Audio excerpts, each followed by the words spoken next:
welcome to the programme. The late Colonel Gaddafi's son and key right-hand man, Saif al-Islam, has reportedly crossed the border from the Libyan desert into Niger. It's believed he's trying to negotiate a surrender to hand himself in to the International Criminal Court.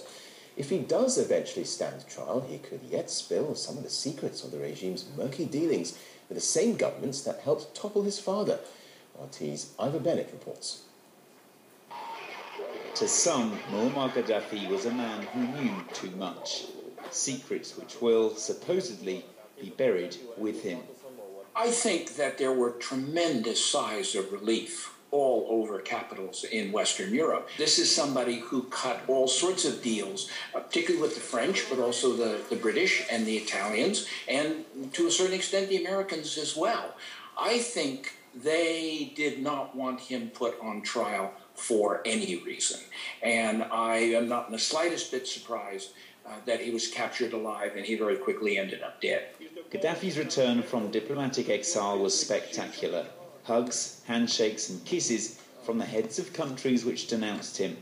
Gaddafi's now silenced, but the suspicion around those who laid out the welcome mat is far from buried.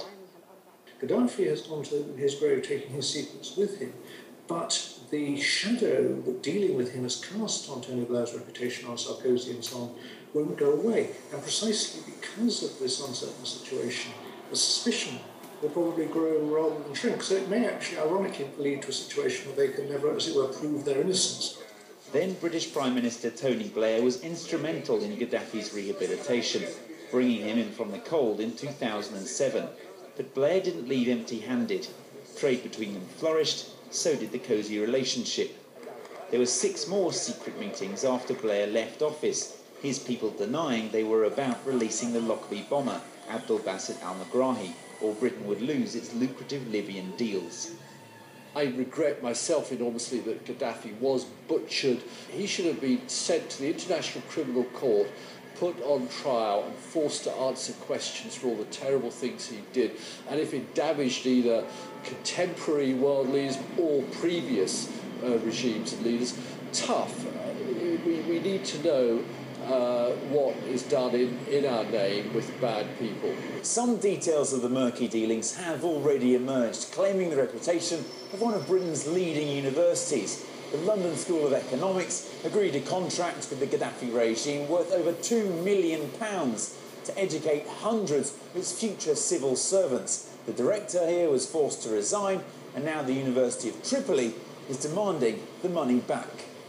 French leader Nicolas Sarkozy was never shy in greeting Gaddafi, even letting him pitch his tent in the Élysée Palace, apparently for bankrolling Sarkozy's path to the presidency.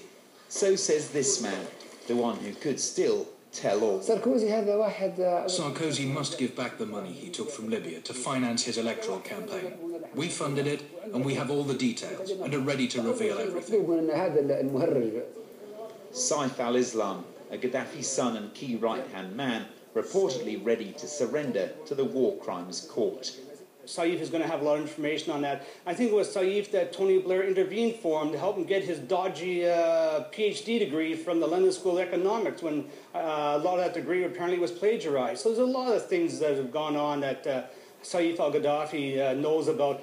Saif Gaddafi's wanted to answer for his own actions in Libya's drawn-out battle for control, but it's what he could reveal about the diplomatic deals with his father that's keeping the Western power players sweating.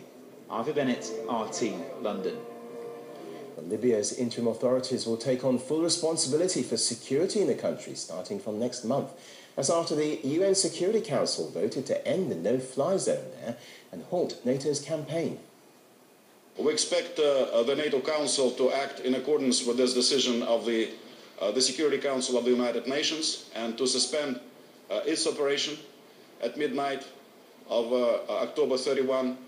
So we hope that indeed a new chapter is being opened in Libya, and the Libyan people will be able to take advantage of the new situation to build a new Libya they desire.